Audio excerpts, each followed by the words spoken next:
आदाब। आप सुन रहे हैं मेरे यानी अदनान के साथ ऑब्जर्वर पोस्ट पर खबरनामा। शुरुआत करते हैं आज की मुख्य हेडलाइंस के साथ।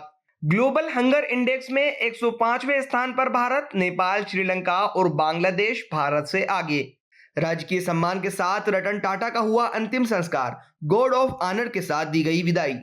हिमाचल में दुकानों पर लगे सनातन सब्जी वाला के पोस्टर, मुसलमानों का बहिष्कार करने की गई अपील।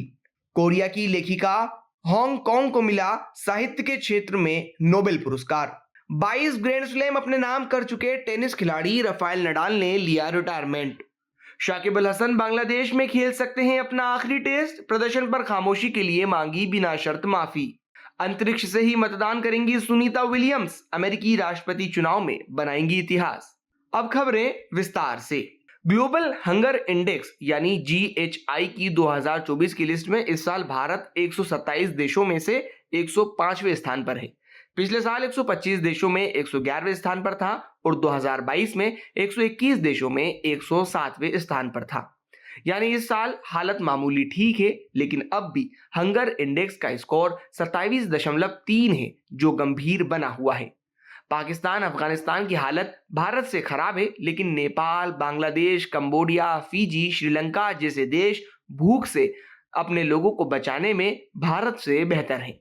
ग्लोबल हंगर इंडेक्स बताता है कि किसी भी देश में भुखमरी की स्थिति क्या है। इस लिस्ट को हर साल कंसर्न वर्ल्ड वाइड और वर्ल्ड हंगर हेल्प नामक यूरोपियन NGO तैयार करते हैं। दुनिया भर के अलग अलग देशों में 4 पैमानों का आकलन करने के बाद इस इंडेक्स को तैयार किया जाता है। टाटा सन्स के मानद चेयरमैन रतन नवल टाटा का गुरुवार 10 अक्टूबर को मुंबई के वर्ली शमशान घाट पर राजकीय सम्मान के साथ अंतिम संस्कार हुआ। इससे पहले पार्थिव शरीर नरीमन पॉइंट स्थित national centre for forensic arts यानी NCPA में अंतिम दर्शन के लिए रखा गया था। यहां से उनकी अंतिम यात्रा वर्ली के शमशान घाट पहुंची। अंतिम संस्कार से पहले उन्हें गार्ड ऑफ ऑनर दिया गया। रतन टाटा ने 86 साल की उम्र में बुधवार देर रात करीब 11 बजे अंतिम सांस ली। वे मुंबई के ब्रिज कैंडी अस्पताल की इंटेंसिव केयर यूनिट यानी ICU में भर्ती थे। उम्र संबंधी बीमार से रतन टाटा बीमार बताए जा रहे थे। केंद्रीय गृह मंत्री अमित शाह, महाराष्ट्र के CM एकनाथ शिंदे, गुजरात के मुख्यमंत्री भूपेंद्र पटेल, मुकेश अंबानी और कुमार मंगलम बिरला जैसे उद्योगपति समेत राजनीति, खेल और बिजनेस से जुड़ी कई हस्तियों ने रतन टाटा को श्रद्धांजलि दी। अमिताभ बच्चन ने लिखा कि एक युग का अंत हो गया। हिमाचल प्रदेश की राजधानी शिमला में मस्जिद विवाद के बीच देवभूमि संघर्ष समिति मुस्लिम समुदाय के बहिष्कार की अपील कर रही है। समिति द्वारा शिमला के उपनगर संजोली बाजार में फल व सब्जी की दुकानों में सनातन सब्जी वाला के बोर्ड लगाए जा रहे हैं। इस दौरान लोगों से अपील की जा रही है कि फल व सब्जी केवल हिंदू दुकानदारों से ही खरीदी जाए।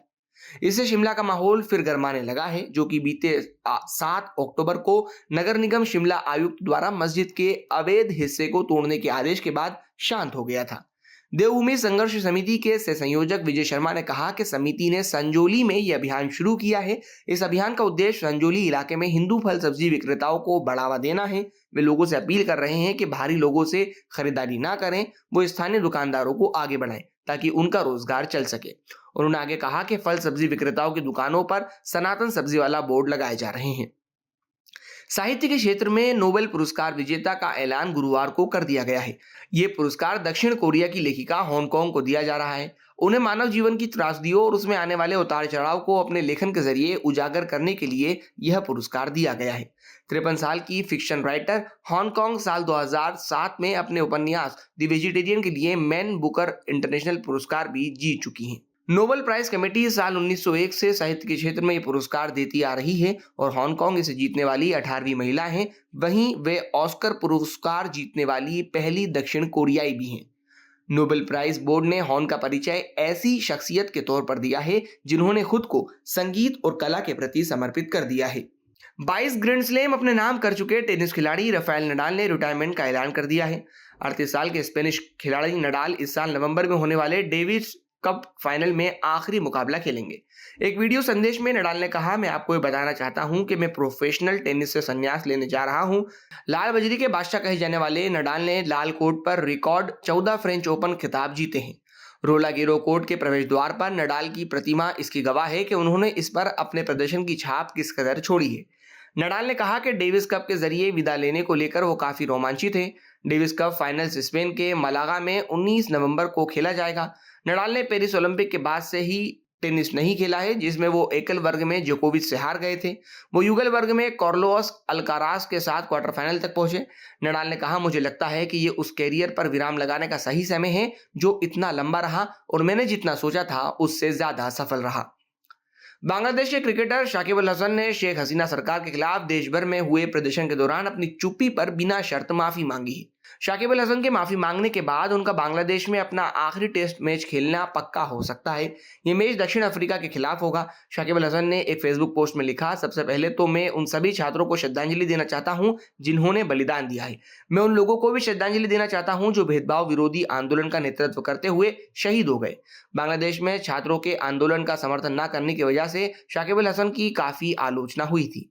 हाल ही में भारत में टेस्ट सीरीज खेलने आए हसन अब तक 71 टेस्ट मैच खेल चुके हैं। उन्होंने कहा कि अगर उन्हें सुरक्षा मुहैया कराई जाए तो वे अपना आखिरी टेस्ट मैच बांग्लादेश में खेलना चाहेंगे। 21 अक्टूबर को दक्षिण अफ्रीका के खिलाफ मीरपुर में खेला जाने वाला टेस्ट उनका आखिरी टेस्ट मैच हो सकता है। चटगांव में दूसरा टेस्ट है, लेकिन माना जा रहा है कि वो पहला टेस्ट खेलने के बाद अमेरिका लौट जाएंगे। शाकिब अल हसन अपनी पत्नी और 3 बच्चों के साथ वहीं रहते हैं। भारतीय मूल की अमेरिकी अंतरिक्ष यात्री सुनीता विलियम्स के नाम एक और इतिहास दर्ज होने वाला है। वो अंतरिक्ष से ही अमेरिकी राष्ट्रपति चुनाव में मतदान करने वाली हैं।